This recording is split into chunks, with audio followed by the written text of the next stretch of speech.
এই খুনিকে ছেলে কি একটা তাফালিং শুরু করে দিচ্ছে, আমি জাস্ট বলার বাইরে। ভিডিওটা আগে শেষ পর্যন্ত দেখুন, তারপর আমি কিছু কথা বলতেছি। ঢাকা বিশ্ববিদ্যালয়ের একটা বাস যেটা পুরো রাস্তাকে ইচ্ছাকৃতভাবে বন্ধ করে রাখছে। সামনে পুরোটাই ফাঁকা, কিন্তু কি কারণে এভাবে বন্ধ করে রাখছে আল্লাহই জানে। এই কোনো সমস্যা? এইভাবে আড়াআড়ি করে রাখছেন কেন? আপনি আড়াআড়ি করে রাখছেন কেন? হ্যাঁ,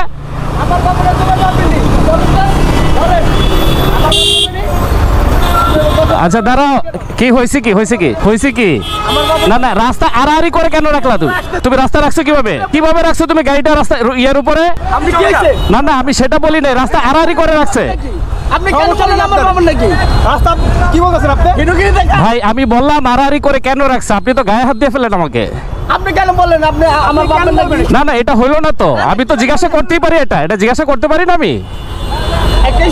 ভাই আমার কথা শুনুন। এই খনিকে ছেলে রিয়াকশনটা খালি একবার দেখেন, মনে হয় ঢাকার রাস্তার কমান্ডার। আর এর লুক দেখলেই বোঝা যায় মনে হয় পলাশ চাচ্চুর চাচাতো ভাই। আর চশমা একটা হাঁকায় খালি খিস আর খিস।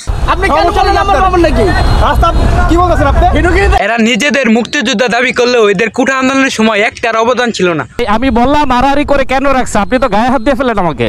মানে এরা কেমন শিক্ষিত, মানে শিক্ষিতরা তো একটা ব্যাপার সেবার আছে, সুশিক্ষিত বলে তো একটা কথা আছে, কিন্তু না, এই মাউয়ারপুর ভিতরে কিচ্ছু নাই। গাঞ্জা খাই এই কুল পাই না, লেখাপড়া করবো কোন সময়? এরা কোনো মতো এসএসসি পাস করে হাইরে বেসরকারি একটা চাকরি নিয়ে চেয়ারে বয়ে থেকে ডেস্টারে পুরা চুষা খাওয়ার জন্য বয়ে আছে। আফসোস, লেখাপড়া কিছুই শিখলো না।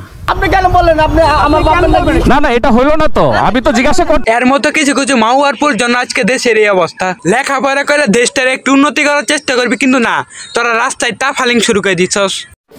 মানে কি বলবো, যাই হোক।